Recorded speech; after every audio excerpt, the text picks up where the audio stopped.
الحمد لله نحمده ونستعينه ونستغفره ونؤمن به ونتوكل عليه ونشهد أن لا إله إلا الله وحده لا شريك له ونشهد أن سيدنا ومولانا محمدا عبده ورسوله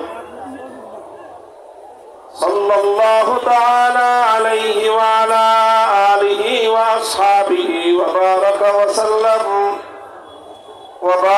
وسلم تسليما كثيرا. أما بعد فأعوذ بالله من الشيطان الرجيم. بسم الله الرحمن الرحيم. ألم تر إلى الذين يزعمون أنهم آمنوا بما أنزل إليك وما أنزل من قبلك يريدون أن يتحاكموا إلى الطاغوت وقد أمروا أن يكفروا به ويريد الشيطان أن يضلهم ضلالا بعيدا. بارك الله لنا ولكم في القرآن العظيم ونفعنا وإياكم بالآيات والذكر الحكيم. اللهم صل على محمد وعلى آل محمد كما صليت على إبراهيم وعلى آل إبراهيم إنك حميد مجيد.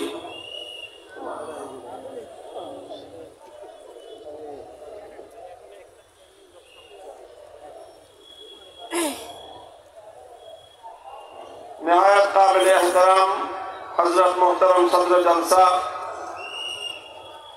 উপস্থিত হযরত উলামায়ে কেরাম, সম্মানিত শ্রদ্ধাভাজন মুরব্বী সাহেবান, সমবেত ইসলাম প্রিয়, কোরআন প্রেমিক, নবী প্রেমিক, তাওহীদি মুসলমান ভাই ও বন্ধুগণ, বিভিন্ন শিক্ষা প্রতিষ্ঠান থেকে সমবেত সমাগত আমার প্রাণ প্রিয় ছাত্র বন্ধুগণ, সর্বস্তরের বরিশালবাসী, বরিশাল বিভাগের কওমি মাদ্রাসা ঐক্য পরিষদের উদ্যোগে আজকে এই আজিমুশান ইসলামী মহাসম্মেলন এই অঞ্চলের জন্য একটি তাৎপর্যপূর্ণ ঘটনা।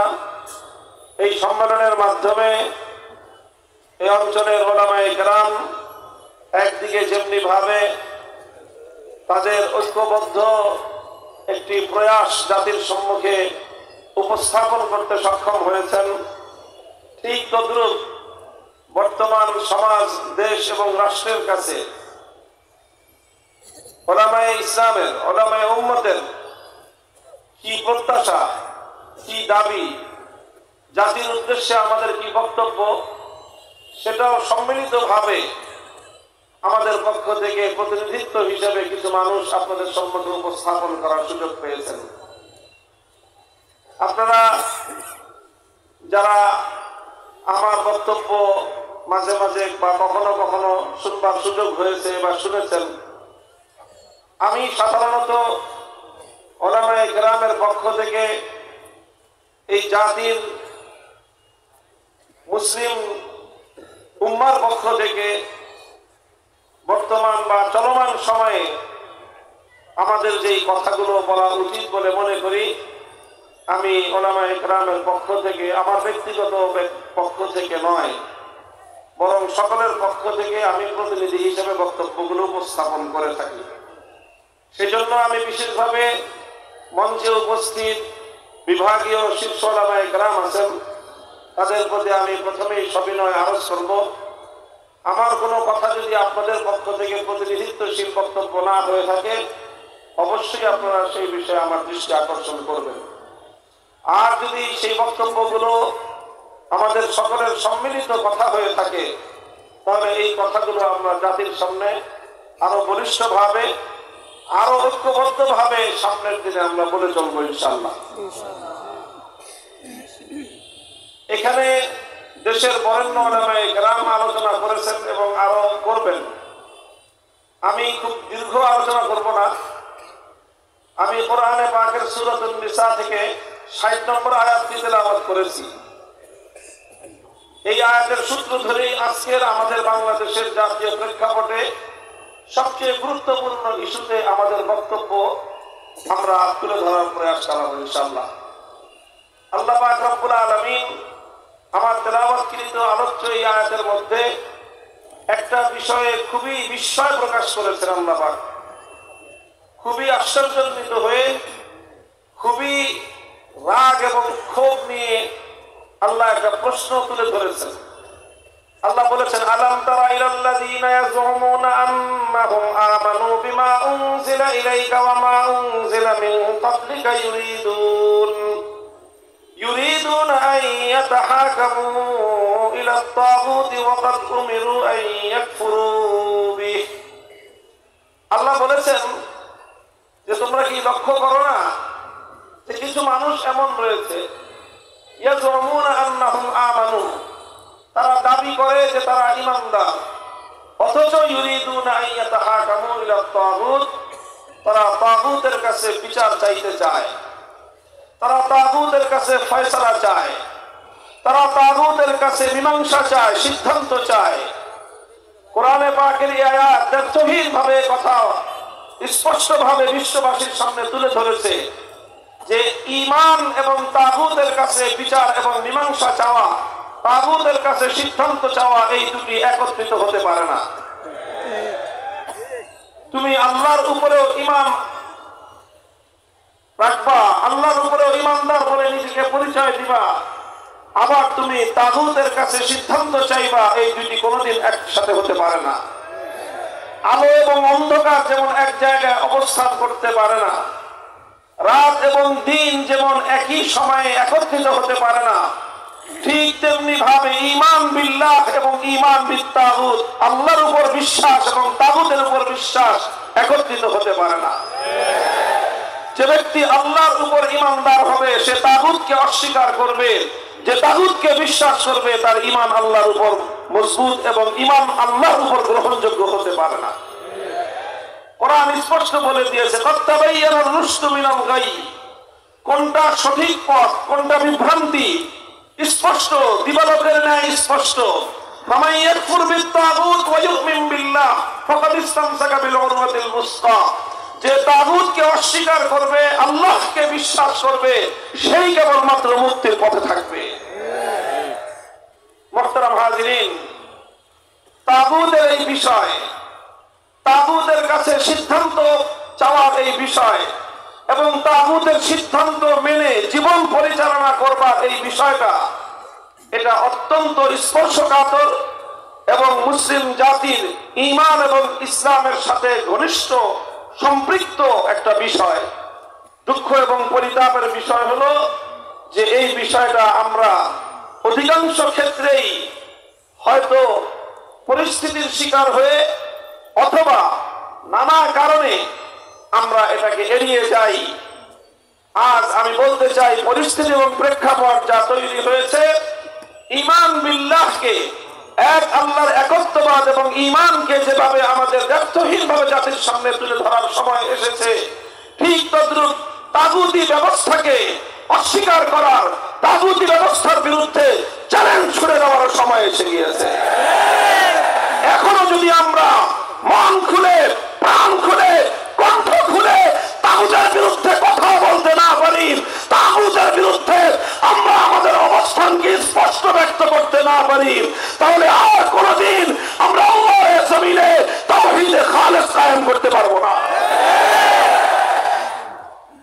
মুহতারাম হাজিরিন, আল্লাহর উপর ঈমান এবং তাগুতের উপর বিশ্বাস, এটা কঠিন কেন একাকার হতে পারে না, এক জায়গায় জমা হতে পারে না। কারণ আল্লাহর সম্পূর্ণ প্রতিদ্বন্দ্বী হলো তাগুত। আল্লাহ এবং তাগুত পরস্পর প্রতিদ্বন্দ্বী। কোরআন বলে দিয়েছে, যারা ঈমানদার তারা আল্লাহর পথে, যারা তাগুতে বিশ্বাসী তারা কুফরির পথে। আল্লাযীনা আমানু ইউকাতিলুনা ফী সাবিলিল্লাহ ওয়াল্লাযীনা কাফারু ইউকাতিলুনা ফী সাবিলিত তাগুত। যারা ঈমানদার তারা লড়াই করে, যুদ্ধ করে, জীবন দেয় কার পথে? তারাও লড়াই করে, তারাও জীবন দেয়, তাদের জীবন এবং তাদের লড়াই হয় তাগুতের পথে। আল্লাহর পথ এবং তাগুতের পথ ভিন্ন ভিন্ন পথ। একটি পথের চূড়ান্ত সীমায় খোদার জান্নাত, আরেকটি পথের শেষ প্রান্তে হলো খোদার জাহান্নাম। যারা জান্নাতের পথযাত্রী জাহান্নামের পথে চলতে পারে না, যারা জাহান্নামের পথে চলেছে সেই পথে চলে কোনোদিন জান্নাতে যেতে পারে না। মোহতারাম হাজিরিন, আমার আজকের আলোচনার মূল বিষয়টাই হলো তাগুতের পরিচয় জাতির সামনে তুলে ধরা এবং আজকের প্রেক্ষাপটে এই তাগুত সম্পর্কে উলামায়ে কেরামের সিদ্ধান্ত এবং তাদের কর্মনীতি আমার জাতির সামনে স্পষ্ট করা। তাগুত কাকে বলা হয়? সর্বপ্রথম পরিচয় মা হুয়া তাগুত। তাগুত কাকে বলা হয়? কোরআনে কারীম থেকে অনেকগুলো আয়াত আমি আপনাদের সম্মুখে তেলাওয়াত করলাম, যেখানে বারবার আল্লাহ পাক রব্বুল আলামিন তাগুতের কথা তুলে ধরেছেন। আরো অনেক অসংখ্য আয়াত রয়েছে কোরআনে পাকের মধ্যে যেখানে তাগুতের কঠোর সমালোচনা করা হয়েছে। এই জন্য কাদিমান ওয়া হাদিসান, সেই প্রথম যুগ থেকে আজ পর্যন্ত যারা এই পবিত্র কোরআন নিয়ে আলোচনা করেছেন, কোরআনে কারীমের তাফসীর করেছেন, লিখেছেন, তারা সকলেই কোরআনে পাকের এই আয়াতগুলো ব্যাখ্যা করতে গিয়ে তাদেরকে তাগুতের পরিচয় তুলে ধরতে হয়েছে, তাগুতের ডেফিনিশন করতে হয়েছে যে তাগুত বলতে কি বোঝায়। তো সকল মুফাসসির করেন, উলামায়ে উম্মতের সকল বক্তব্য যদি একত্রিত করা হয় তাহলে তাগুতের যেই পরিচয় আমরা খুব সহজ ভাষায় বুঝতে পারি সেটা হলো, প্রথম বুঝেন, আপনারা কি গায়রুল্লাহ বুঝেন? বলেন তো সকলে পুরা ভাষা বলেন, গায়রুল্লাহ বুঝেন? গায়রুল্লাহ মানে হলো আল্লাহ ছাড়া। গায়রুল্লাহ মানে কি? আল্লাহ ছাড়া।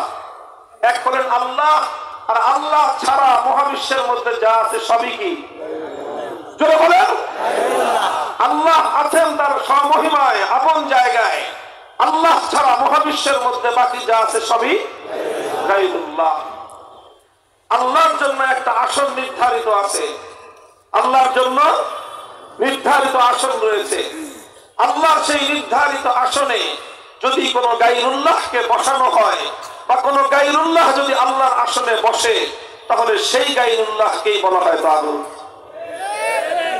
খুব সহজ ভাষায় বললাম, মাদ্রাসার ছাত্ররা তাগুতের পরিচয় খুব ভালো করে বুঝে নাও, কারণ এখন গোটা জাতির সামনে, বিশেষ করে জাতির তরুণ প্রজন্মের কাছে তাগুতের পরিচয় খুব পরিষ্কার ভাষায় তুলে ধরবার সময় এসেছে। স্কুল কলেজ ইউনিভার্সিটির ছেলেরা, স্কুল কলেজ ইউনিভার্সিটির আজকে তরুণ প্রজন্ম, তারা তাওহীদ এবং শিরক সম্পর্কে জানার জন্য উদ্গ্রীব হয়ে আছে। তারা আমরা না বলার কারণে বিভিন্ন জায়গা থেকে তারা নিজেদের এই জ্ঞানের পিপাসা নিবারণ করছে, আর এই নিবারণ করতে গিয়ে অনেক জায়গায় তারা বিভ্রান্তির শিকার হচ্ছে। স্কুল কলেজে ব্যাপকভাবে সাধারণ শিক্ষা প্রতিষ্ঠানগুলোর প্রাইভেট এবং পাবলিক ইউনিভার্সিটির সন্তানেরা, ছেলেরা, মেয়েরা, স্টুডেন্ট, ছাত্র ছাত্রীরা ব্যাপকভাবে তাওহীদ এবং শিরক নিয়ে তারা আলোচনা করছে, জ্ঞান অর্জন করার চেষ্টা করছে, জানবার চেষ্টা করছে, পড়বার চেষ্টা করছে এবং সেই আলোকে তারা তাদের আগামী দিনের পথ এবং করণীয় নির্ধারণ করার চেষ্টা করছে। এটা একদিকে জাতির জন্য খুবই একটি আশার দিক যে আজ যাদেরকে জাহেলি সমাজ ব্যবস্থা আল্লাহর দ্বীনের বিরুদ্ধে পরিচালিত করবার জন্য শিক্ষা ব্যবস্থা প্রণয়ন করে যাদেরকে ইসলাম বিদ্বেষী ধারায় পরিচালিত করার চেষ্টা করেছিল, সেই কুফরি শিক্ষা প্রতিষ্ঠানগুলো থেকে তাওহীদের সৈনিক তৈরি করছে। কাজে এই সময়ে তাওহীদ এবং শিরকের পার্থক্য, আল্লাহর পরিচয় এবং তাগুতের পরিচয় খুলে খুলে বর্ণনা করে দেওয়া উচিত। আমি আবার বলছি, তাগুত বলা হয় আল্লাহর আসনে যে গায়রুল্লাহ বসে, সে গায়রুল্লাহকেই তাগুত বলা হয়।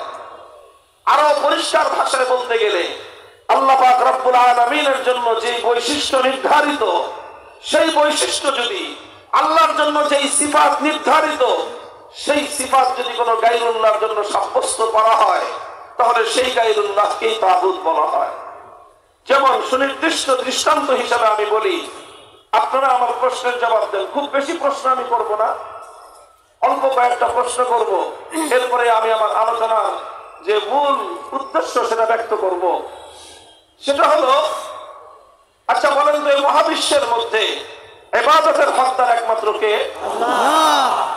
মহাবিশ্বের মধ্যে ইবাদতের মালিক একমাত্র কে? আল্লাহ। সুতরাং আল্লাহর জন্যই ইবাদত করতে হবে। সেই ইবাদত যদি আল্লাহর জন্য না করে কোন গায়রুল্লাহর জন্য করা হয়, তাহলে যেই গায়রুল্লাহ ইবাদত গ্রহণ করবে সেই গায়রুল্লাহকে বলা হয় তাগুত। তৎকালীন যুগে মানুষ আল্লাহকে বাদ দিয়ে যেই সমস্ত দেব দেবতা পূজা করত, লাত, মানাত, উজ্জা, হুবাল, এই জাতীয় মূর্তিগুলোকে কোরআনে পাকের মধ্যে তাগুত বলে আখ্যায়িত করা হয়েছে। কারণ যে ইবাদত একমাত্র আল্লাহর প্রাপ্য, আল্লাহর সেই একমাত্র প্রাপ্য ইবাদত আল্লাহকে না দিয়ে যখন গায়রুল্লাহকে দেওয়া হলো, তখন সেই গায়রুল্লাহকে তাগুত সাব্যস্ত করা হলো। এটা সে যুগের কথা। আজকের যুগে হয়তো লাত, মানাত, উজ্জা, হুবাল নামক দেবতারা নাই।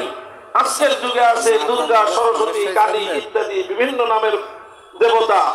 এই সমস্ত দেবতাগুলোকে যখন মানুষ পূজা করে, অথচ ইবাদতের একমাত্র মালিককে, যে ইবাদত এক আল্লাহর জন্য হওয়ার কথা ছিল, সেই ইবাদত যখন মানুষ আল্লাহর জন্য না করে দুর্গার জন্য করলো, তখন দুর্গা তাগুত হলো।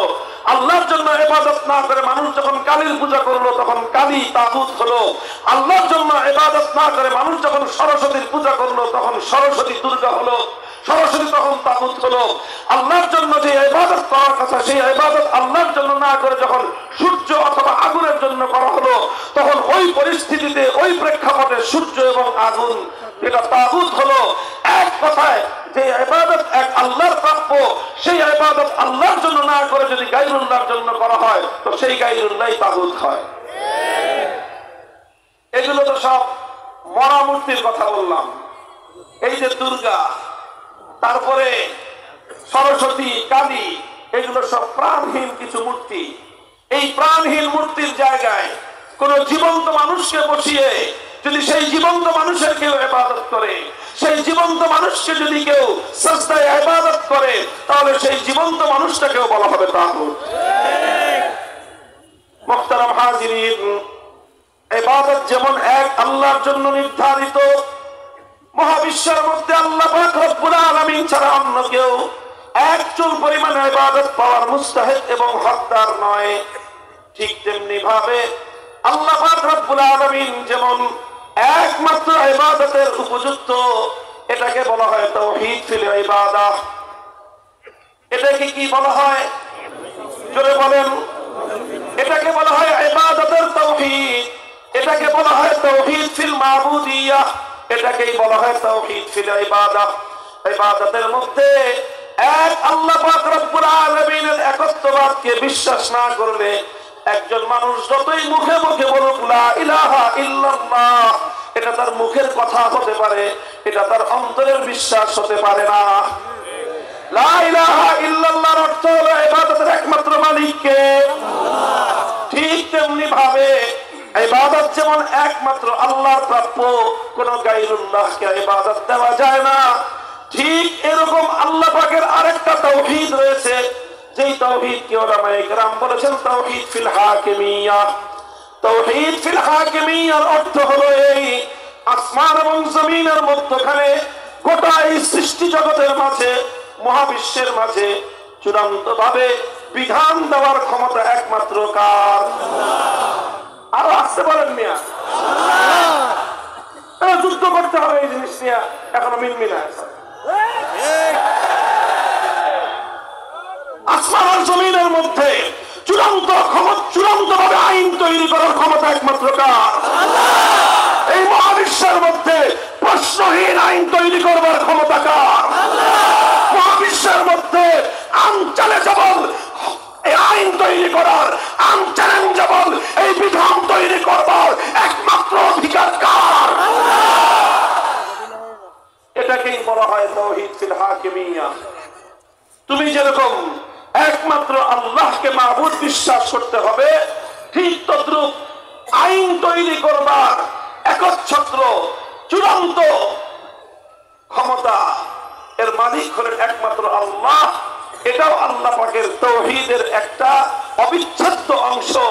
যে ব্যক্তি তাওহীদ ফিল হাকিমিয়্যাহকে বিশ্বাস করবে না, আইন তৈরি করার ক্ষেত্রে আল্লাহর একত্ববাদকে বিশ্বাস করবে না, হাজার বার হজ করতে পারে, লক্ষ রাকাত নামাজ পড়তে পারে, তাহাজ্জুদের সময় উঠে প্রতিদিন জায়নামাজ খুঁজতে পারে, ইমানদার হতে পারে না। আরে ভাই, ইমানদার হওয়াটা সর্বপ্রথম, ঈমানের প্রথম বুনিয়াদ হলো তাওহীদ। ঈমানের প্রথম বুনিয়াদ হলো তাওহীদ। তাওহীদ যদি ঠিক থাকে, তাওহীদের উপর নির্ভর করে রিসালাত, তাওহীদের উপর নির্ভর করে আখিরাত, তাওহীদের উপর নির্ভর করে ইসলামের ঈমানের সকল বিশ্বাসগুলো, এবং আসলুল উসুল, সমস্ত বিশ্বাসের মূল বুনিয়াদ হলো তাওহীদ। এই যে বলতেছিলেন আমি আশরাফুল হুদা ফয়জী সাহেব হুজুর, যে দারুল উলুম দেওবন্দের মূল পরিচয়, দারুল উলুম দেওবন্দ প্রতিষ্ঠার প্রধান যে কথা ছিল, জাতির মধ্যে যে চার চেতনা সৃষ্টি করার মূল উদ্দেশ্য ছিল, তার প্রথম বুনিয়াদী কথা হলো তাওহীদে খালেস। আল্লাহ পাক আসমান জমিন সৃষ্টি করার আগে আদম আলাইহিস সালাতু ওয়াস সালামকে সৃষ্টি করে তার পৃষ্ঠদেশ থেকে সমগ্র মানব সন্তানকে আল্লাহ পাক বের করে যে তালিম এবং যে শিক্ষা আমাদেরকে দিয়েছিলেন, সেটা তাওহীদের শিক্ষা। আলাস্তু বিরাব্বিকুম, মহাবিশ্বের মধ্যে একমাত্র রবকে আল্লাহ। এই জমিন এবং এই পৃথিবী ধ্বংস হওয়ার পর, মানুষের দুনিয়ার জীবন সাঙ্গ হওয়ার পর, যখন কবর জগতে যাবে, কবরে গেলে সর্বপ্রথম যেই প্রশ্ন, আর যেই প্রশ্নের উপর পরকালীন মুক্তি নির্ভর করে, তার প্রথম প্রশ্ন হলো মার রব্বুকা, তোমার রবকে। শুরু থেকে শেষ পর্যন্ত এই এক তাওহীদের শিক্ষা, শুরু থেকে শেষ পর্যন্ত এই এক তাওহীদের গুরুত্ব, এটাই ইসলামের মধ্যে সর্ব জায়গায় প্রতিষ্ঠিত করা হয়েছে। সুতরাং খুব ভালো করে বুঝবেন যে শুধুমাত্র আল্লাহ পাকের ইবাদতের তাওহীদকে বিশ্বাস করলে একজন মানুষ ঈমানদার হতে পারে না। ইবাদতের ক্ষেত্রে যেরকম আল্লাহর তাওহীদকে বিশ্বাস করতে হয়, ঠিক তদ্রূপ আইন এবং বিধান রচনার ক্ষেত্রেও আল্লাহর তাওহীদকে বিশ্বাস করতে হবে। একজন মানুষ যেরকম আল্লাহকে বাদ দিয়ে যদি কোনো গায়রুল্লাহর পূজা করে, সে যতবার হজ করুক, বিরাট বড় হাজী সাহেব, বিরাট বড় জুব্বাওয়ালা, বিরাট বড় ঘোমটাধারী, সে যে যদি দুর্গার পূজা করে, ঈমানদার থাকতে পারে না। কেন? সে তো হজ করেছে, সে তো ঘোমটা পড়েছে, সব কিছু করুক, যখনই সে দুর্গার পূজা করলো, তার ঈমান ঠিক থাকতে পারে না। ঠিক তদ্রূপ দুর্গার ঈমান থাকলে যেরকম ঠিক থাকতে পারে না, আল্লাহ পাক রব্বুল আলামিনের একচ্ছত্র আইন তৈরি করবার এই ক্ষমতার মসনদে তুমি যদি কোন গায়রুল্লাহকে এক মুহূর্তের জন্য বসাও, তোমারও ঈমান থাকতে পারে না। লক্ষ্য করে বুঝেন, আমি বারবার একটা কথা বলতেছি, আমার কথার সূক্ষ্মতার দিকে লক্ষ্য করুন। আমি বলছি আইন তৈরি করবার চূড়ান্ত ক্ষমতা, কি বলছি? চূড়ান্ত ক্ষমতা। কি বলতেছি? চূড়ান্ত ক্ষমতা কার? আল্লাহ। কেউ প্রশ্ন করতে পারেন, মানুষ কি আইন করতে পারবে না? হ্যাঁ, মানুষ আইন করতে পারবে। ইসলামের বিধান, মানুষেরও আইন এবং বিধান তৈরি করবার ক্ষমতা আছে, তবে মানুষের কোনো ক্ষমতা চূড়ান্ত ক্ষমতা নয়। মানুষের আইন তৈরি করবার ক্ষমতাটা চূড়ান্ত ক্ষমতা নয়, প্রশ্নহীন ক্ষমতা নয়, আনচ্যালেঞ্জেবল ক্ষমতা নয়, বরং এই ক্ষমতাটা একমাত্র কার? আল্লাহ। এটাকে যদি আমি রাষ্ট্রবিজ্ঞানের পরিভাষায় বলি, তাহলে বলা হয় সার্বভৌম ক্ষমতা, পাওয়ার অফ সভরেন্টি।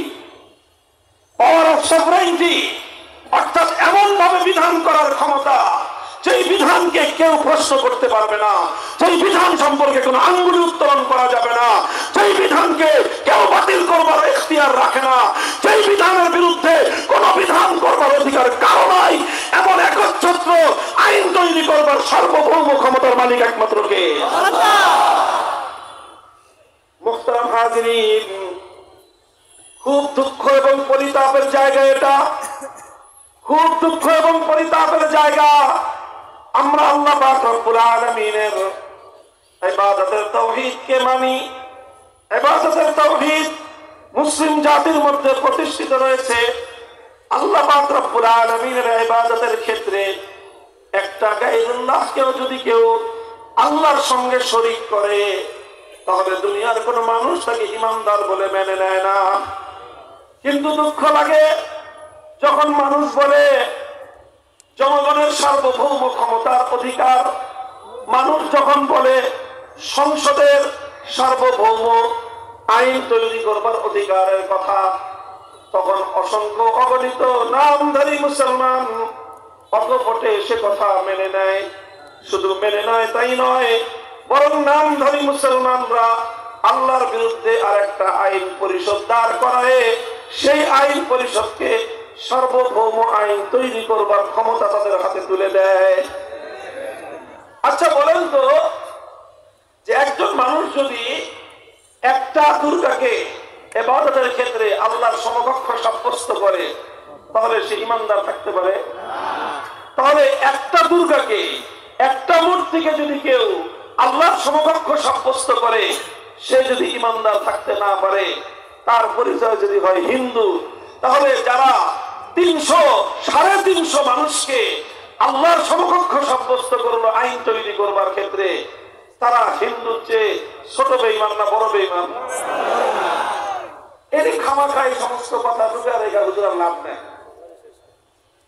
এই সকল বেঈমানদেরকে ইমানদার সাব্যস্ত করার জন্য নানা রকম প্যাচগোছের কথা, এই তাবিলের কথা বলে বলে আর লাভ নেই।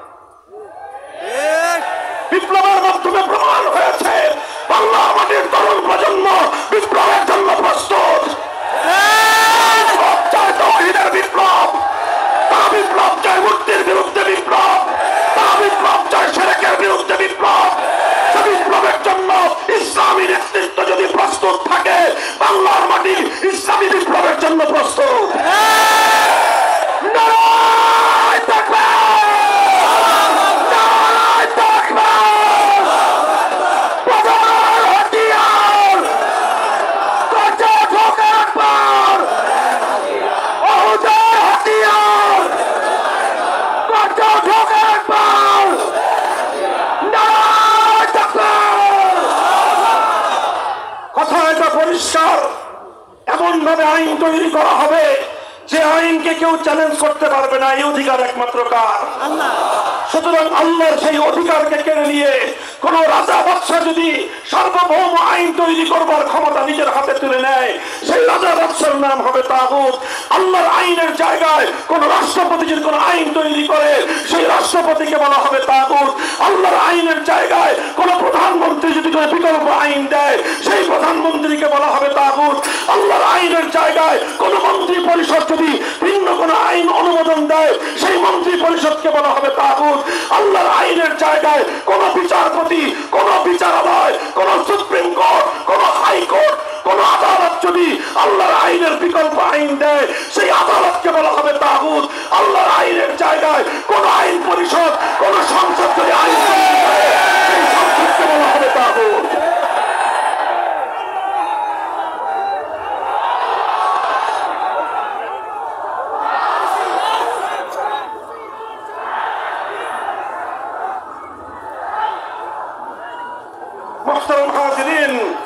এটা বড় মর্মান্তিক এক অধ্যায়, হৃদয়ে রক্তক্ষরণ করা এক ইতিহাস। এই ইতিহাস মুসলমানদের জন্য বড় হৃদয় বিদারক ইতিহাস, অনেক মর্মান্তিক ইতিহাস। মুসলিম জাতির মধ্যে এভাবে আল্লাহ তাওহীদ ফিল হাকিমিয়্যত অস্বীকার করে মুসলিম সমাজকে, মানব সমাজকে মানুষের বানানো আইনের দ্বারা শাসন করার এই শিরকি এবং এই কুফরি অভিশাপ মুসলিম সমাজের মধ্যে খায়রুল কুরুনের মধ্যে ছিল না, খেলাফতের যুগে ছিল না, খেলাফতের রাশেদার যুগে ছিল না, খেলাফতে বনু উমাইয়ার যুগে ছিল না, খেলাফতে বনু আব্বাসিয়ার যুগে এটা কল্পনাও করা যেতে পারতো না যে কোনো মানুষ আল্লাহর আইনের পরিবর্তে আইন তৈরি করে সেই আইনের দ্বারা মুসলিম সমাজকে শাসন করতে পারে। এটা কল্পনাও করা যেত না। সর্বপ্রথম মুসলিম জাতির মধ্যে এই অভিশাপ, সর্বপ্রথম এই অভিশপ্ত ধারা যারা চালু করলো, তাদের পরিচয় তারা তাতারি ছিল। এই মঙ্গোলিয়ান তাতারিরা যখন মুসলমানদের খেলাফতের মার্কাজ বাগদাদকে ধ্বংস করলো, গোটা বাগদাদ এবং ইরাককে ধ্বংসস্তূপে, লাশের স্তূপে পরিণত করে তার উপর তাতারি সাম্রাজ্য কায়েম করলো এবং গোটা মুসলিম বিশ্বের বিশাল অঞ্চল তাদের সাম্রাজ্যের অন্তর্ভুক্ত করলো। এই সর্বপ্রথম তাতারিরা তাদের প্রধান নেতা চেঙ্গিস খানের প্রবর্তিত একটা আইন গ্রন্থ ছিল, যেটার নাম ইতিহাসের মধ্যে, তাফসীরের কিতাবগুলির মধ্যে লেখা ইয়াসেক। এই ইয়াসেক নামক মানব রচিত আইনের দ্বারা এই সর্বপ্রথম তাতারিরা মুসলিম জাহানকে এবং মুসলিম জাতিকে তারা শাসন করতে আরম্ভ করলো। এই অভিশাপ যখন তারা শুরু করলো, মুসলমানদের উলামায়ে কেরাম, মুসলমানদের একত্ববাদে বিশ্বাসী ইমানদাররা এক মুহূর্তের জন্য এই অভিশপ্ত ধারাকে তারা মেনে নেয়নি, বরং এই ধারা পরিবর্তন করার জন্য লড়াই করেছে, সংগ্রাম করেছে। যুগের শ্রেষ্ঠ উলামায়ে কেরাম অন্য সকল কাজকে পিছনে ফেলে এই তাগুতি শাসন ব্যবস্থাকে উৎখাত করে আবার আল্লাহর আইনের দ্বারা আল্লাহর জমিনকে শাসিত করার সেই পবিত্র ধারায় ফিরিয়ে আনবার জন্য অনেক ত্যাগ স্বীকার করেছে, রক্ত দিয়েছে, জীবন দিয়েছে, শাহাদাতের রক্ত প্রবাহিত করেছে। বছরের পর বছর বারবার তারা কারারুদ্ধ হয়েছেন। যুগের শ্রেষ্ঠ ইমাম শেখুল ইসলাম ইবনে তাইমিয়া রাহমাতুল্লাহ আলাইহি ৬ বার কারাগারে বন্দী হয়েছেন, কিন্তু তাগুতি শাসন ব্যবস্থার সঙ্গে আপোষ করেন নাই। এই রক্তের বিনিময়ে, অসংখ্য অযুত প্রাণের বিনিময়ে, বহু শাহাদাতের বিনিময়ে এক সময় এই মঙ্গলদেরকে পরাজিত করা হয়, তাদেরকে পরাস্ত করে খেলাফতের ধারা ফিরিয়ে আনা হয়। আর মুসলমানদের এই অটুট এবং অবিচল ঈমানের সামনে আত্মসমর্পণ করে অনেক তাতারীরা নিজেরাই স্বেচ্ছায় ইসলাম গ্রহণ করে এবং তারা মুসলমানদের সঙ্গে একাকার হয়ে যায়। আবার মুসলমানদের সমাজে আল্লাহর আইনের দ্বারা সমাজ শাসিত হওয়ার সেই পবিত্র ধারা আবার ফিরে আসে। এভাবেই চলেছে শত শত বছর, হাজার হাজার বছর, একেবারে খেলাফতে ওসমানিয়ার শেষ মুহূর্ত পর্যন্ত মুসলিম জাহানে আইনের উৎস ছিল কোরআন সুন্নাহ। আইন ছিল, আইনের সার্বভৌম ক্ষমতা ছিল একমাত্র কার হাতে? এরপরে শুরু হলো মুসলমানদের উপর পশ্চিমা বিশ্বের আগ্রাসন। 18 শতকের মাঝামাঝি সময়ে 1757 সালে আমাদের এই পাক ভারত উপমহাদেশ মুসলমানদের কাছ থেকে কেড়ে নিল ইংরেজরা। ব্রিটিশ সাম্রাজ্যবাদ কায়েম হলো, মুসলমানদের বিশাল আফ্রিকা অঞ্চল জুড়ে ফ্রান্সের সাম্রাজ্যবাদ কায়েম হলো, ইতালির সাম্রাজ্যবাদ কায়েম হলো। এই তিনটি সাম্রাজ্যবাদী শক্তি, ইতালি, ফ্রান্স এবং ব্রিটিশ, এক কথা ইউরোপিয়ান পশ্চিমা ইসলাম বিদ্বেষী গোষ্ঠী মুসলমানদের দেশগুলোকে দখল করে সবচেয়ে কঠিন যে ব্যবস্থাটি তারা নিল সেটা হলো মুসলমানদের দেশ থেকে আল্লাহর আইনকে উৎখাত করে ব্রিটিশ প্রবর্তিত, সাম্রাজ্যবাদ প্রবর্তিত আইনের দ্বারা তারা জনগণকে শাসন করতে শুরু করলো। তারা কিন্তু মুসলমানদেরকে নামাজ পড়তে বাধা দেয় নাই, মসজিদগুলো ঠিক ছিল, মুসলমানদেরকে হজ করতে বাধা দেয় নাই, তারা হজের জন্য জাহাজ পাঠাতো পবিত্র জেদ্দায় মক্কা নগরীতে, সব ঠিক ছিল। তারা মুসলমানরা নামাজ পড়তো, রোজা রাখতো, হজ করতো, যাকাত দিত।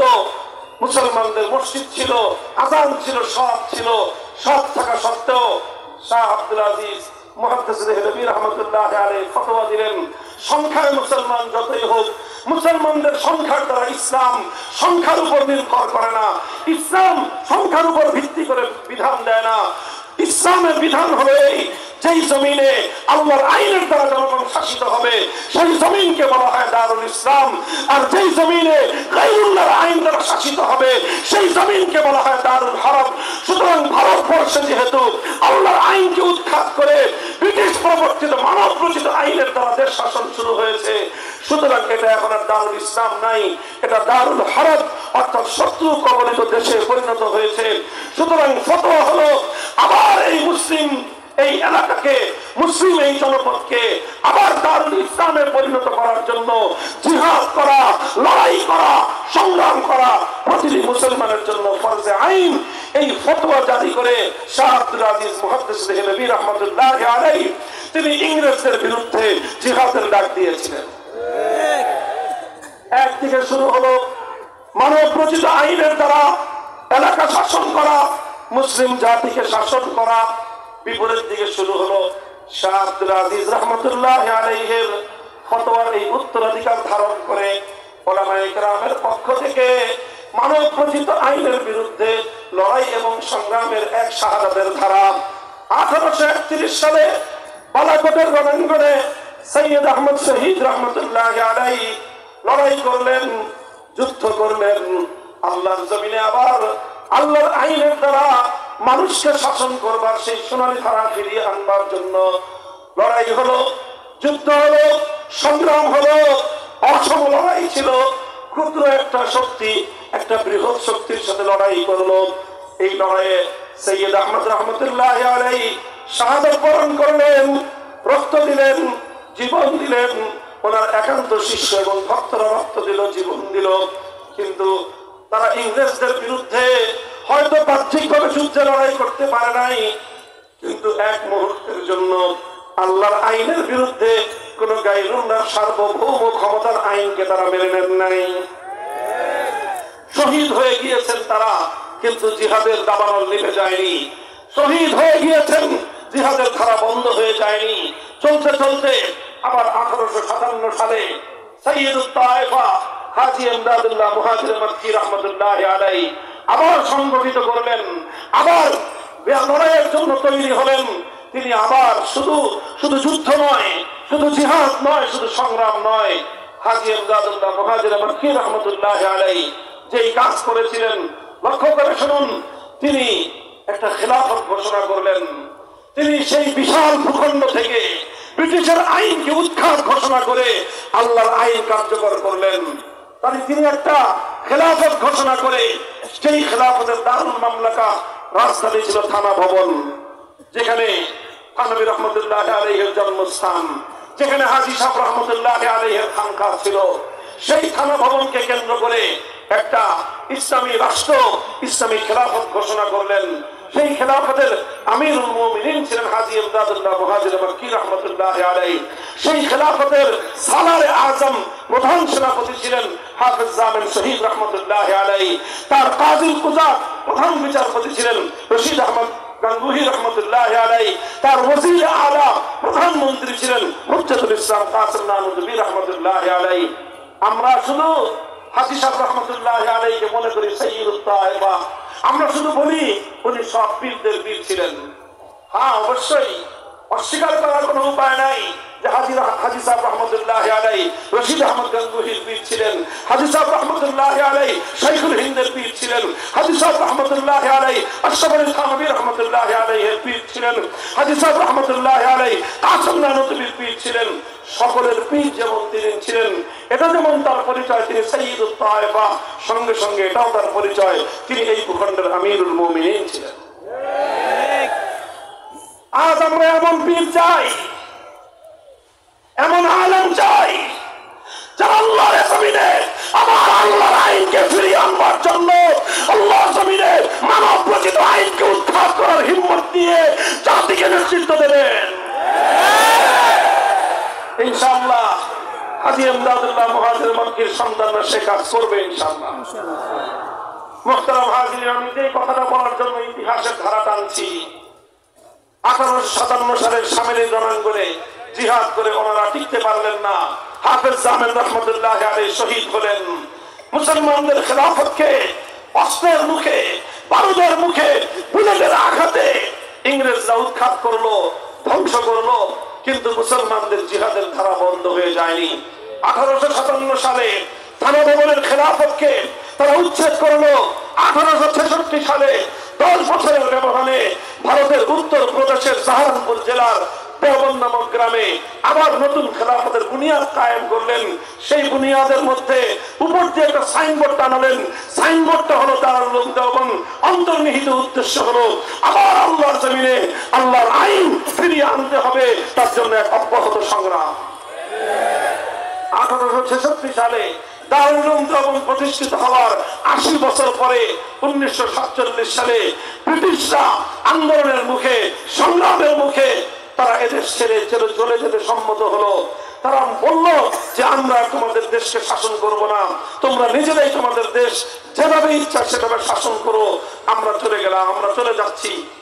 যখন দেশটা স্বাধীন হবে এই প্রশ্ন আসলো, তখন এই দেশে দুই জাতির বসবাস ছিল।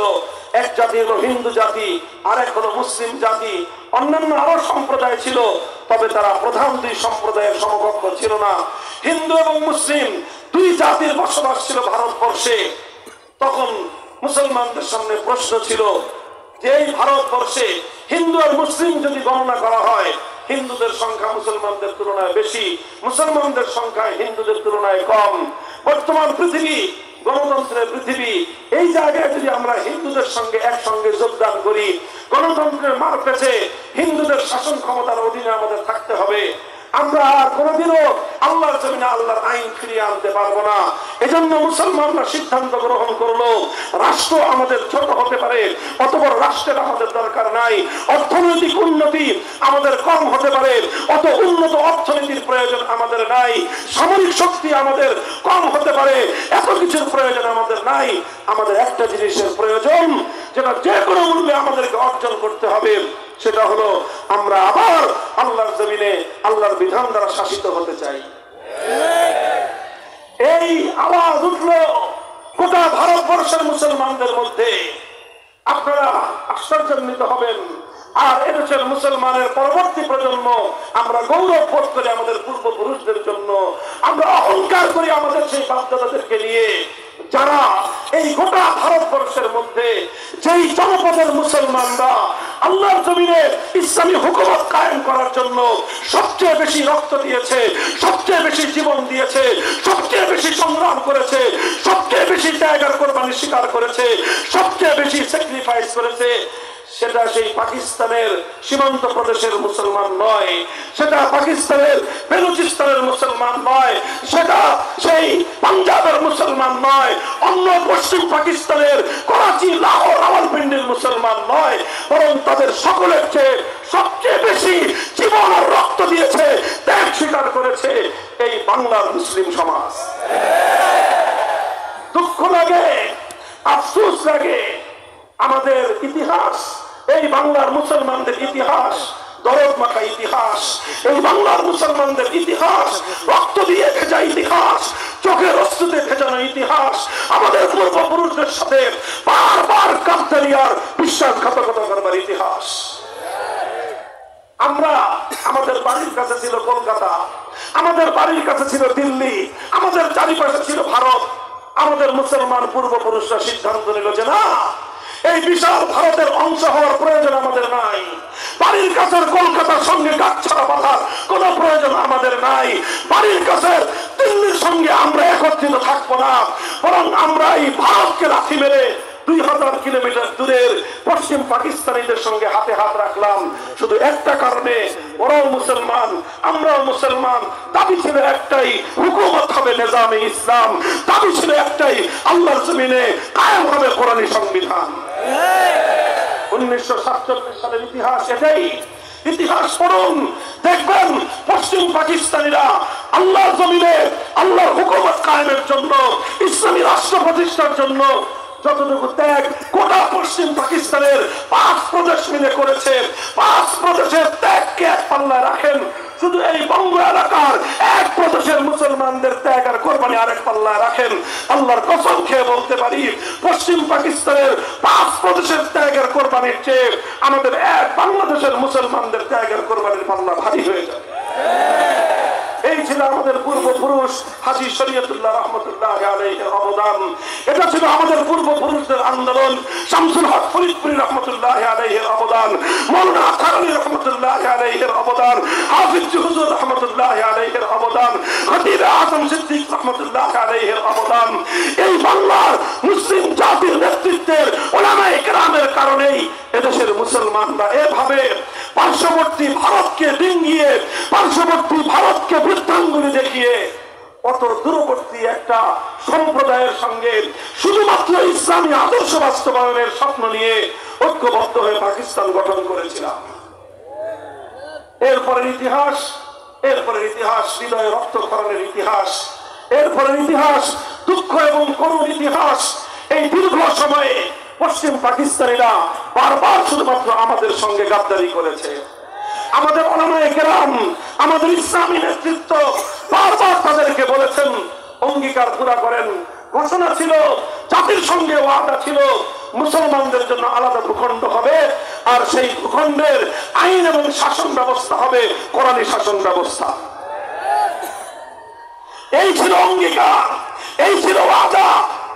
কিন্তু যখনই আমাদের উলামায়ে কেরাম পাকিস্তানি শাসক গোষ্ঠীকে বলতো কোরআনী সংবিধান দেন না কেন, জাতির সঙ্গে অঙ্গীকার আপনারা পূরণ করেন না কেন, পাকিস্তানি শাসকরা বলতো হুজুর এখনো দেশটা তো শিশু রাষ্ট্র, এখনই যদি আমরা এখানে ইসলামী হুকুমত কায়েম করি তো এই শিশু রাষ্ট্র ইসলামী শাসন ব্যবস্থাকে হজম করতে পারবে না, রাষ্ট্রটা মরে যাবে, এটা আর একটু বড় হোক, তারপরে আমরা ইসলামী হুকুমত কায়েম করব। এইভাবে বছরের পর বছর যায়। ওলামায়ে কেরাম বারবার বলেন যে কবে আপনাদের এই শিশু রাষ্ট্র বড় হবে, কবে বড় হবে, কবে বড় হবে, কবে? 20 বছর চলে যায়, রাষ্ট্র এখনো শিশু রাষ্ট্র। এখনই ইসলাম কায়েম করলে ইউরোপ আমেরিকা আমাদেরকে সাহায্য করবে না, সহযোগিতা করবে না, এই রাষ্ট্র বিশ্ব দরবারে মাথা তুলে দাঁড়াতে পারবে না। 24 বছর চলে যায়, এখনো এই শিশু রাষ্ট্র বড় হয় না। আমার আব্বাজান শাইখুল হাদিস আল্লামা আজিজুল হক রহমাতুল্লাহ আলাইহির কাছে বহুবার আমি শুনেছি, তিনি বলতেন যেই পোলা 24 বছরের বালেগ হয় না, ওটা আর 90 বছরের বালেগ হবে না। পাকিস্তান রাষ্ট্র এই 24 বছর পর্যন্ত এটা বলে শিশুই থাকলো, এই 24 বছরে বলে ও আর বালেগ হলো না। মুসলমানরা সিদ্ধান্ত নিল যেই পোলা 24 বছরেও বালেগ হয় না, ওটা 24 বছরে মুসলমানি করলেও বালেগ বানানো যায় না, এই পোলা রাখার দরকার নেই। মুসলমানরা সিদ্ধান্ত নিল যেহেতু আল্লাহ জমিনে আল্লাহ কোরআনের আইন বাস্তবায়নের অঙ্গীকার করে যে রাষ্ট্র হয়েছিল, কোরআনী সংবিধান যখন পেলাম না, পাকিস্তানের প্রয়োজন নয়, ভেঙ্গে টুকরো করে দাও। মুসলমানদের সেন্টিমেন্ট এটাই ছিল। সেই সুযোগে সেই সময়ে 1970 সালের জাতীয় নির্বাচন আসলো। সেই জাতীয় নির্বাচনের প্রাক্কালে এই অঞ্চলের বাঙালিদের নেতা হিসাবে শেখ মুজিবুর রহমান সাহেব সামনের লাইমলাইটে আসলেন। লাইমলাইটে এসে তিনি তার জীবনের সবচেয়ে বড় কল্যাণময় কাজটা করলেন। কি কাজ? তিনি বললেন, যদি আমরা 70-এর এই নির্বাচনে বিজয়ী হতে পারি, আমরা যদি সরকার গঠন করতে পারি, তাহলে আমাদের এই দেশে, লক্ষ্য করে শুনেন, শেখ মুজিবুর রহমান সাহেব 70-এর জাতীয় নির্বাচনে গোটা বাংলাদেশের মানুষের সঙ্গে অঙ্গীকার করলেন, আমরা যদি বিজয়ী হতে পারি, কোরআন সুন্নাহ বিরোধী কোনো আইন করব না। এই ছিল বঙ্গবন্ধু শেখ মুজিবুর রহমান সাহেবের পুরো রাজনৈতিক জীবনের ইতিহাসের সবচেয়ে বড় কল্যাণময় কাজ। তিনি এই ঘোষণা দিলেন, এদেশের মুসলমানরা তার এই ঘোষণাকে স্বাগত জানালো। ভাই, এটা আমার বানানোর কথা নয়, বাংলাদেশের ইতিহাস পড়েন, বাংলাদেশের ইতিহাস। আওয়ামী লীগের অফিস পড়াইছে, ইতিহাস তার ঘুরায় দেন। শত শত ইতিহাস গ্রন্থ আছে, ওনাদের বাড়িতে আছে, ঘরে আছে। এই সমস্ত ইতিহাস পড়েন। 70-এর জাতীয় নির্বাচনে আওয়ামী লীগের ম্যানিফেস্টো কি ছিল, ইশতেহার কি ছিল, দেখেন সেখানে এই কথা ছিল, কোরআন সুন্নাহ বিরোধী কোনো আইন করা হবে না। এরপরে কি দেখলাম আমরা? তিনি বিজয়ী হলেন। এদেশের মানুষ অভূতপূর্ব ম্যান্ডেট দিল শেখ মুজিবুর রহমান সাহেবকে। তিনি নিরঙ্কুশ সংখ্যাগরিষ্ঠতা পেয়ে বিজয়ী হলেন। পশ্চিম পাকিস্তানিরা ক্ষমতা হস্তান্তর না করে 25শে মার্চ ভয়াল কালো রাতে এদেশের মানুষের উপর বর্বর হত্যাযজ্ঞ পরিচালনা করলো। 26শে মার্চ স্বাধীনতার ঘোষণা হলো। 1971-এর 26শে মার্চ থেকে 16ই ডিসেম্বর পর্যন্ত স্বাধীনতার সংগ্রামের পর, রক্তক্ষয়ী মুক্তিযুদ্ধের পর বাংলাদেশ স্বাধীন হলো। এই স্বাধীনতার পূর্ণ সময়টাই শেখ মুজিবুর রহমান সাহেব পশ্চিম পাকিস্তানিদের কাছে আবদ্ধ ছিলেন, আপ্যায়িত ছিলেন, আবদ্ধ ছিলেন এবং আপ্যায়িত ছিলেন। এরপরে যখন বাংলাদেশ স্বাধীন হলো, তারা ওনাকে মুক্ত করে দিলেন। উনি মুক্ত হয়ে লন্ডন গেলেন। শ্রীমতী ইন্দিরা গান্ধীর সঙ্গে ওনার গল্প স্বল্প হলো, আলাপ আয়োজন হলো। সব কিছু হওয়ার পর শ্রীমতী ইন্দিরা গান্ধী, ভারতের তৎকালীন প্রধানমন্ত্রী, একটা ছোট্ট চিরকুট শেখ মুজিবুর রহমান সাহেবের মুজিব কোটের পকেটে ঢুকিয়ে দিলেন। শেখ মুজিবুর রহমান সাহেব বাংলাদেশে আসলেন। স্বাধীনতা পরবর্তী 72-এর শুরুতেই অভূতপূর্ব এই জাতির একটা অবিসংবাদিত নেতা হিসেবেই তার আবির্ভাব হয়েছিল। এ জাতি তাকে বরণ করে নিয়েছিল। কিন্তু 72-এর কয়েক মাস যেতে না যেতেই তিনি যেই কাজটা করলেন, সেটা হলো 70-এর নির্বাচনের আগে জাতির সঙ্গে কৃত সেই অঙ্গীকার তিনি সরাসরি ভঙ্গ করলেন। সেই ওয়াদা তিনি গাদ্দারি করলেন, জাতির সঙ্গে বিশ্বাসঘাতকতা করলেন।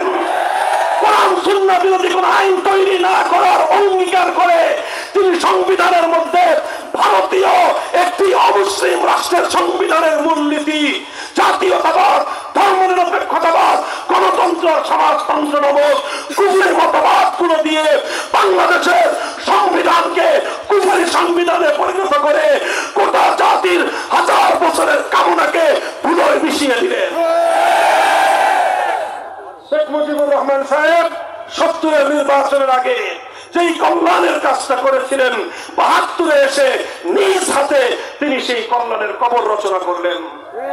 তিনি জাতির সঙ্গে জাতিকে নেতৃত্ব দিয়ে যেই মহান দায়িত্ব পালন করেছিলেন, ৭২-এর সংবিধান রচনা করে তিনি তার জীবনের সমস্ত অর্জনকে বিসর্জন দিয়েছিলেন।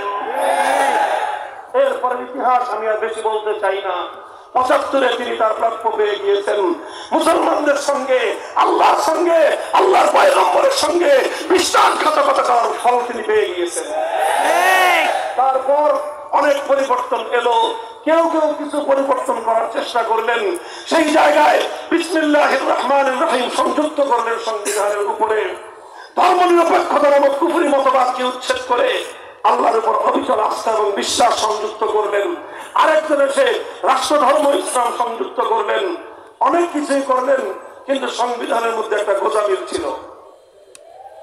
যদি আল্লাহর উপর আস্থা, অবিচল আস্থা এবং বিশ্বাস সংবিধানের ভিত্তি হয়ে থাকে, তাহলে বাংলাদেশে কোরআন সুন্নাহ বিরোধী কোন নীতিমালা চলতে পারে না, কোন আইন চলতে পারে না, কোন বিধান চলতে পারে না। এই জন্য আবার এই ফ্যাসিবাদ দেশে এই খুনি ফ্যাসিবাদী স্বৈরাচারী শেখ হাসিনার সবচেয়ে বড় কুকীর্তি হলো বাংলার সংবিধান থেকে আবার আল্লাহর উপর আস্থা এবং বিশ্বাসকে তুলে দিয়েছে।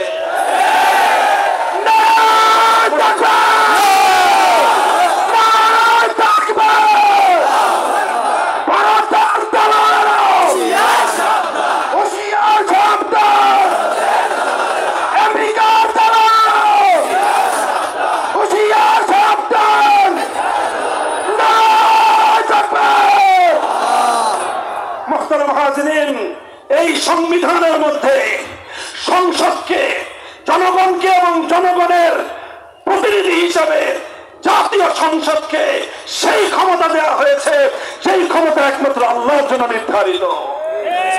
আবার শুনেন, প্রচলিত ৭২-এর প্রণীত শেখ মুজিবুর রহমানের বানানো এই সংবিধানের মধ্যে জনগণের ম্যান্ডেট নিয়ে জাতীয় সংসদের সদস্যদেরকে সেই ক্ষমতা দেওয়া হয়েছে, যেই ক্ষমতা একমাত্র আল্লাহর।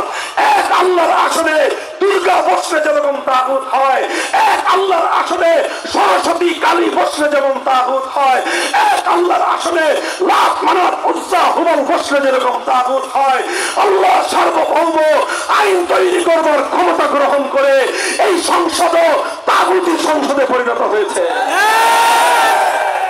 এর কারণে যে সমস্যাটা বুঝেন, একটু সামনে মাথায় বুঝেন, একটা জটিল সমস্যার মধ্যে আজ আমরা দীর্ঘ অর্ধ শতাব্দীকাল পর্যন্ত বাংলাদেশের মুসলমানরা দিনাতিপাত করতেছি। সেটা হলো এই রাষ্ট্রের সংবিধানের কারণে, এই রাষ্ট্রীয় সাংবিধানিক বাধ্যবাধকতার কারণে আমাদেরকে অনেক জায়গায় ইচ্ছায় অনিচ্ছায় বাধ্য হয়ে হৃদয় রক্তক্ষরণ সহ আল্লাহর আইন বিরোধী, কোরআন সুন্নাহ বিরোধী অসংখ্য কাজ আমাদেরকে প্রতিনিয়ত করতে হয়। যদি আপনি জনগণের ভোটে নির্বাচিত হয়ে জাতীয় সংসদে যানো, এমন শপথ আপনাকে গ্রহণ করতে হবে সেই শপথ কালেমা পড়লে মানে একজন একত্ববাদী মুসলমান পড়তে পারে না, বাধ্য হয়ে সেই শপথ পড়তে হয়। আপনি যদি কোনো কারণে সরকারের মন্ত্রী পরিষদে চলে যান, আপনাকে এমন কাজ করতে হবে রাষ্ট্রীয় আইন এবং বাধ্যবাধকতার কারণে মরা মানুষের বেদিতে আপনাকে ফুল দিয়ে শ্রদ্ধা জানাতে হবে, যেটা সমগ্র 4 মাযহাব অনুযায়ী ইসলামের মধ্যে সর্বসম্মত হারাম। উপায় নাই। রাষ্ট্রীয় বাধ্যবাধকতার কারণে আপনি আলেম হন, হাজী হন, মুফতি হন, আপনাকে মন্ত্রী হতে হলে সেই মরা মানুষের বেদিতে আপনাকে শ্রদ্ধা জানিয়ে, ফুল দিয়ে শ্রদ্ধা জানিয়ে আল্লাহর পয়গম্বরের সুন্নাহর আদর্শ, ইসলামের ফরজ বিধানকে প্রত্যাখ্যান করে হারামের উপর আমল করে আপনাকে মন্ত্রিত্ব চালাতে হয়। এগুলো আমাদের দুর্ভাগ্যজনক ইতিহাস। আরো অনেক কাজ রয়েছে যেগুলো শুধুমাত্র একটা কারণে আমরা করতে বাধ্য হই, সেটা হলো আমাদের সংবিধানের মধ্যে এক আল্লাহর ক্ষমতাকে ভাগ করে 350 জন এমপির মধ্যে ভাগ করে দেওয়া হয়েছে। সেই পবিত্র বাইতুল্লাহর নগরে মক্কার কুরাইশের বেঈমানেরা এক আল্লাহর জায়গায় 360 খোদা বসিয়েছিল। আর আমার দেশের শাহজালালের দেশে, শাহপরানের দেশে, খানজাহানের দেশে, হাজী শরীয়তুল্লাহর দেশে এক আল্লাহর জায়গায় 350 খোদা সংসদে বসানোর আসন তৈরি করা হয়েছে। আরো দুঃখজনক ইতিহাস, একটা সময় চলতে চলতে 1/11 পরে যে সরকার আসলো, সেই সরকার ইসলামের পথকে আরো সংকুচিত করে দেওয়ার জন্য বাংলাদেশে যারা ইসলামী হুকুমত বাস্তবায়নের জন্য রাজনীতি করে, আন্দোলন করে, সংগ্রাম করে, তাদের গলাকে চেপে ধরবার জন্য আইন করলো নির্বাচন কমিশনের নিবন্ধন বাধ্যতামূলক। নির্বাচন কমিশনের নিবন্ধন বাধ্যতামূলক হওয়ার কারণে যারা ইসলামী রাজনীতি করে তাদের জন্য দুনিয়াটা আরো সংকীর্ণ হয়ে গেল। চাইলেও ইসলামের সব কথা এখন আর বলা যায় না। কত দুঃখজনক একটা পরিবেশে আমরা রয়েছি, জানি না আপনারা অনুভব করেন কিনা। এই যে হুজুর আছেন, আমাদের সকলের হৃদয়ে রক্তক্ষরণের একটা ইতিহাস। দুটো ঘটনা আমি বলি।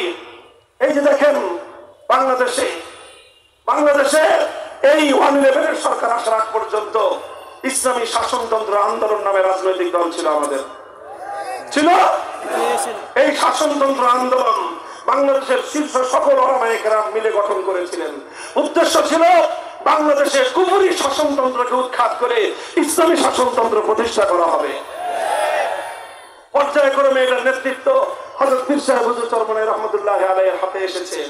ওনারা যখন এটা নিবন্ধনের জন্য তাদের কাছে আবেদন করলেন, নির্বাচন কমিশন বলল বাংলাদেশে কুফরি সংবিধানের অধীনে ইসলামী শাসনতন্ত্র চলতে পারে না, কাজেই আপনারা ইসলামী শাসনতন্ত্র নামে অনুমোদন পাবেন না।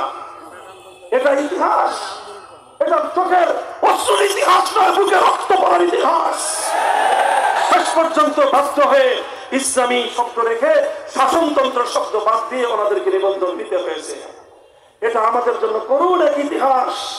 এই বাংলাদেশে শিরকের সামনে তাওহীদকে পদদলিত করবার এক ইতিহাস, কুফরের সামনে ইসলামকে বলি দেওয়ার এক ইতিহাস। আরো মর্মান্তিক আর একটা ইতিহাস আছে, বুঝেন, শুধু শব্দ নয়। বাংলাদেশ জামাতে ইসলামী নামে একটা দল আছে, তাদের সঙ্গে আমাদের ওলামায়ে কওমিয়ার অনেক মতবিরোধ আছে। সেই মতবিরোধের জায়গাগুলো একটা ভিন্ন জায়গা, কিন্তু একটা জায়গায় আমরা সকলে একমত, সেটা হলো আল্লাহর জমিনে আমরা আল্লাহর হুকুমত চাই। আমরা আল্লাহর জমিনে ইসলামী হুকুমত চাই। এই বাংলাদেশ জামাতে ইসলামীকে বাংলাদেশের সর্বোচ্চ আদালত হাইকোর্ট থেকে তাদের নিবন্ধন বাতিল করে দিল। কেন বাতিল করলো? ৭১ সালের তাদের বিতর্কিত ভূমিকার কারণে না, ৭১-এর মুক্তিযুদ্ধের ভূমিকার কারণে নয়। তাহলে কেন? আম্বিয়া ইকরামকে মাসুম মানে না, সাহাবা ইকরামকে মেয়ারে হক নিয়ে তাদের আলোচনা আছে, এই কারণে না, এই সকল কারণে নয়। বাংলাদেশ জামাতে ইসলামীর নিবন্ধন বাতিল ঘোষণা করেছিল হাইকোর্ট শুধু এই কারণে যে তাদের সংবিধানে আল্লাহর সার্বভৌম ক্ষমতার কথা বলা হয়েছে, তাদের সংবিধানে তাওহীদের কথা আছে। অর্থাৎ আদালত বলতে চায় বাংলাদেশে শিরকের রাজতন্ত্র চলবে, শিরকের তন্ত্র চলবে, বাংলাদেশে কুফরি সংবিধান চলবে, আল্লাহর সার্বভৌমত্বের কথা বলা যাবে না। বলেন, এই ঘটনার পরেও এদেশের লক্ষ লক্ষ মুসলমান এখন আমরা মাটির উপর দিয়ে বিচরণ করি, এটা আমাদের জন্য অনেক বড় একটা কষ্টের বিষয়, হৃদয় বিদারক একটা বিষয়। আপনারা হৃদয় দিয়ে অনুভব করেন কিনা আমি জানি না। বলবেন, হুজুর এই সকল পেশাল কেন করতেছেন? এই ইসলামী সম্মেলন রাজনৈতিক আলাপ কেন করেন? আমি দেখেন, আমি সেই ইসলামকে বিশ্বাস করি যে ইসলাম মুকাম্মাল নিজামে হায়াত, যে ইসলাম কমপ্লিট কোড অফ লাইফ, যে ইসলাম রাজনীতি এবং রাষ্ট্র ছাড়া পূর্ণাঙ্গ হতে পারে না। কাজেই রাজনীতির আলাপ আমাদের কথা আসবেই, রাষ্ট্র ব্যবস্থায় কুফরি সংবিধানের বিরুদ্ধে আমাদের বলতেই হবে, আমরা বলতেই থাকবো।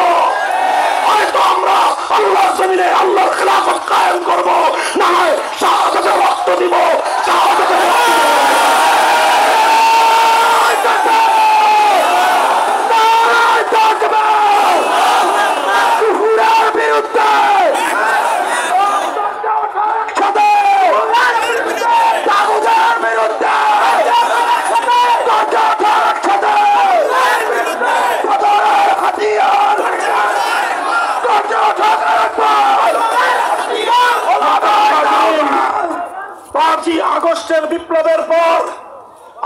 বাংলাদেশে এক নতুন প্রেক্ষাপট তৈরি হয়েছে। কথা বলেন ঠিক না বেঠিক? আমার যুব এবং তরুণ প্রজন্ম রক্ত দিয়ে যে স্বাধীনতা এনেছে, সেই স্বাধীনতার তাৎপর্য উপলব্ধি করতে হবে। সেই স্বাধীনতার অন্যতম তাৎপর্য 5ই আগস্টের বিপ্লবের অন্যতম পদক্ষেপ ছিল টেকনাফ থেকে তেতুলিয়া গোটা বাংলাদেশকে শিরকের মূর্তি থেকে, শিরকের প্রতীক মূর্তি থেকে মুক্ত করা। শুধু এই মূর্তি খেদায়ে, শুধু মরা মূর্তি খেদায়ে তাওহীদের বিজয় আসবে না। হ্যাঁ, মরা মূর্তি যেভাবে আমরা বিতাড়িত করেছি, জিন্দা মূর্তিও বিতাড়িত করতে হবে।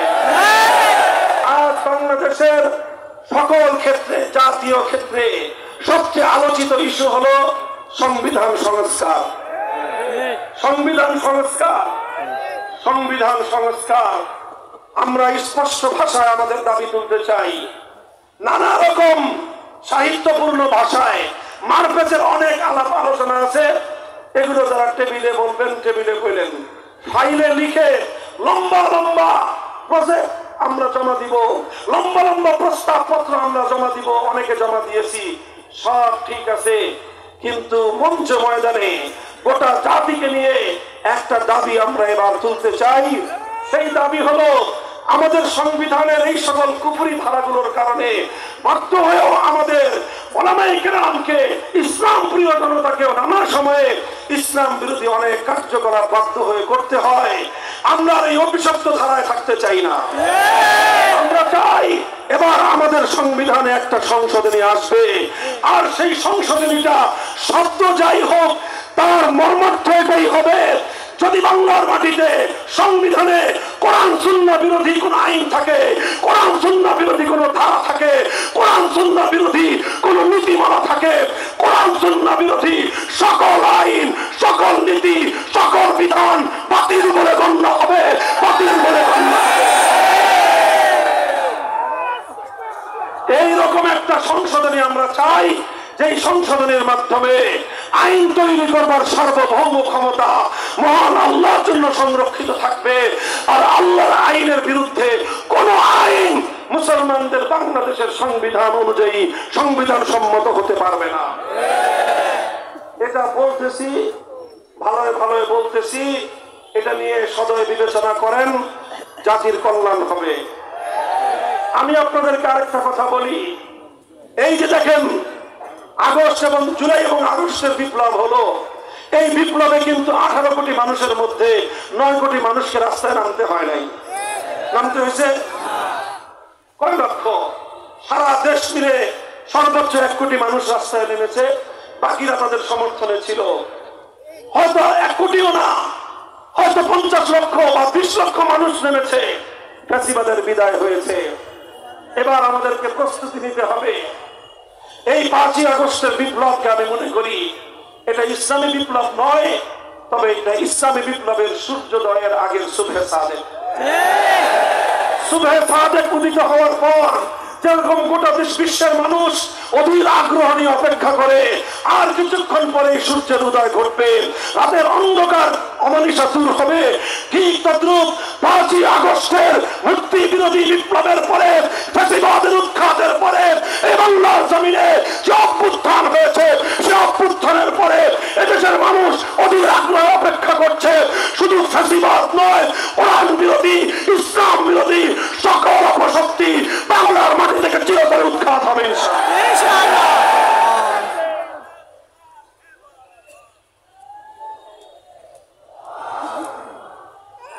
বিপ্লবের জন্য প্রস্তুত আছেন? প্রস্তুতি নেন ইনশাআল্লাহ। সম্ভাবনা, এক নতুন সম্ভাবনার দুয়ার উন্মোচিত হয়েছে। শুধু মাদ্রাসার ছেলেরা নয়, মাদ্রাসার ছাত্র তো রিজার্ভ ফোর্স, এটা তো রিজার্ভ ফোর্স, চূড়ান্ত সময়ে কাজে লাগবে ইনশাআল্লাহ। স্কুলের ছেলেরা, কলেজ ইউনিভার্সিটির ছেলেরা তাওহীদকে ধারণ করার জন্য প্রস্তুত হয়ে আছে, বুকের মধ্যে তাদের রক্ত জমাট বেঁধে আছে। তাওহীদের কথা বলো, আল্লাহর জমিনে আমরা আর কুফরি সংবিধান দ্বারা শাসিত হতে চাই না। এরপরেও যদি সংস্কারের মাধ্যমে আমাদের এই সাংবিধানিক কুফর থেকে মুক্তির ব্যবস্থা না করা হয়, অচিরে একটা ডাক আসবে, সে ডাক হবে শাহাদাতের ডাক, সে ডাক আসবে ইসলামী বিপ্লবের ডাক, সে বিপ্লবে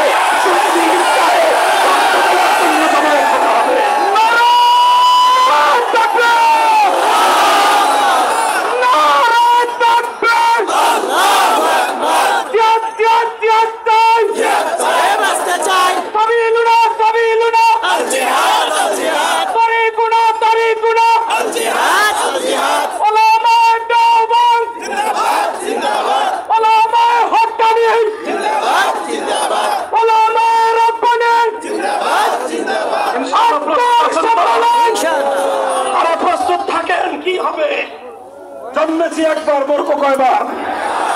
আরে শহীদ আবু সাইদ বুক পেতে দিল জালিমের বুলেটের সামনে, বুলেট আঘাত করলো, তার প্রাণ প্রদীপ নিভে গেল, কিন্তু আবু সাইদ মরে যায় নাই। আবু সাইদ মরে না, বরং জীবন গিয়েছে, জীবনের দ্বারা সে অমর হয়ে আছে। যদি একটা ফ্যাসিবাদের বিরুদ্ধে জীবন দিয়ে যদি সে অমর হতে পারে, আলহামদুলিল্লাহ আবু সাইদের কবরের পাশে ইসলামের মার্কাজ প্রতিষ্ঠিত হচ্ছে। ওলামায়ে উম্মত সে দায়িত্ব পালন করছেন।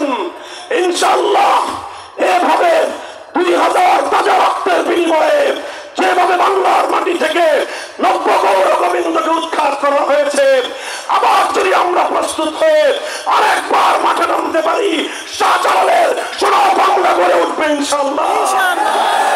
শহীদ ঈদগাহে জমায়েত হওয়ার জন্য প্রস্তুত হও, নিজেদেরকে সব দিক থেকে প্রস্তুত করো, গোটা জাতিকে নেতৃত্ব দেওয়ার যোগ্যতা অর্জন করো, জাতির সঙ্গে একাকার হয়ে মিশে যাওয়ার সেই যোগ্যতা অর্জন করো। ইনশাআল্লাহ আগস্ট বিপ্লবে যেরকম বিপদের সমস্ত দেয়ালগুলো গুড়িয়ে দিয়ে স্কুল কলেজ ইউনিভার্সিটির মাদ্রাসার ছাত্ররা এক কাতারে দাঁড়িয়ে গিয়েছিলেন, চূড়ান্ত ইসলামী বিপ্লবের জন্য গোটা বাংলার মাটি থেকে এভাবেই আল্লাহ দ্বীনের সৈনিকেরা আবার রাজপথে নেমে আসবে। ইনশাআল্লাহ আগামীর বাংলাদেশ হবে ইসলামের বাংলাদেশ, আগামীর বাংলাদেশ হবে খেলাফতের বাংলাদেশ। সেজন্য আমাদেরকে প্রথমে রাতের অন্ধকারে চোখের অশ্রু দিতে হবে, দিনের বেলায় পরিশ্রম করে ঘাম ছড়াতে হবে। এ রক্ত, এই চোখের অশ্রু আর ঘাম যখন জমাট বাঁধবে, সেখানে থেকে রক্ত তৈরি হবে। আর সেই রক্তের নজরানা দিয়ে শাহাদাতের বিনিময়ে লক্ষ কোটি প্রাণের প্রয়োজন হবে, লক্ষ কোটি প্রাণ দিয়ে হলো পূর্বপুরুষদের আমানত পবিত্র এই জনপদে আল্লাহর দ্বীনের কায়েম শাসন ব্যবস্থা, খেলাফতের শাসন ব্যবস্থা কায়েম করে ছাড়বো ইনশাআল্লাহ। নারায়ে তাকবীর, নারায়ে তাকবীর, আমাদেরকে কবুল করুন। জি আল্লাহ আমাদেরকে কবুল করুন, তৌফিক দান করুন।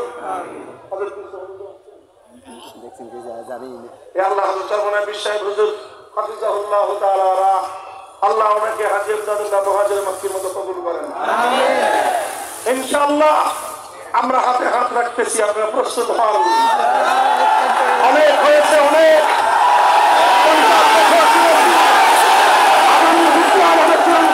রাষ্ট্র কায়েমের বিপ্লব ইনশাআল্লাহ। আল্লাহ পাক রব্বুল আলামিন কবুল করেন। ওয়া আখিরু দাওয়ানা আলহামদুলিল্লাহি রাব্বিল আলামিন। আসসালামু আলাইকুম ওয়া রাহমাতুল্লাহ।